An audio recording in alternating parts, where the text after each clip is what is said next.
Flat উপহার পাওয়া নিয়ে মিথ্যাচারকাণ্ডে ফেঁসে যাচ্ছেন টিউলিপ সিদ্দিক। তার ওপর পদত্যাগের চাপ জোরাল হয়েছে। এই কেলেঙ্কারিতে টিউলিপ পড়েছেন মন্ত্রিত্ব হারানোর ঝুঁকিতে। কিংস ক্রস এলাকার একটি বিলাসবহুল ফ্ল্যাট নিয়ে তোলপাড় যুক্তরাজ্যে। ফ্ল্যাটটি উপহার পাওয়ার বিষয়টি বরাবরই অস্বীকার করেছেন টিউলিপ। তার দাবি, তার বাবা মা তাকে কিনে দিয়েছেন, যার বাজার মূল্য ৭ লাখ পাউন্ড।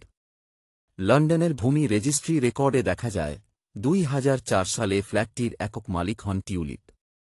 আর তখন তিনি কেবল স্নাতকোত্তর শেষ করেছিলেন এবং তার কোনো উপার্জন ছিল না।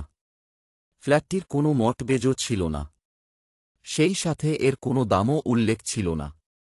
এর ফলে ফ্ল্যাটটি যে কেনা হয়নি তা প্রমাণিত, এবং প্রমাণ হয় ফ্ল্যাটটি হস্তান্তর করা হয়েছিল। টিউলিপ যুক্তরাজ্যের আর্থিক খাতের দুর্নীতি বন্ধের দায়িত্বে রয়েছেন। ব্রিটিশ এমপিদের দাবি, তার বিরুদ্ধে ওঠা অভিযোগের বিষয়ে ব্যাখ্যা দিতে না পারলে টিউলিপের মন্ত্রিত্ব ছাড়া উচিত। টিউলিপ সিদ্দিকের পরিবারের বিষয়ে অনুসন্ধান করে মেইল অন সানডে সংবাদমাধ্যমটির বিরুদ্ধে আইনি ব্যবস্থা নেওয়ার হুমকি দেন টিউলিপ।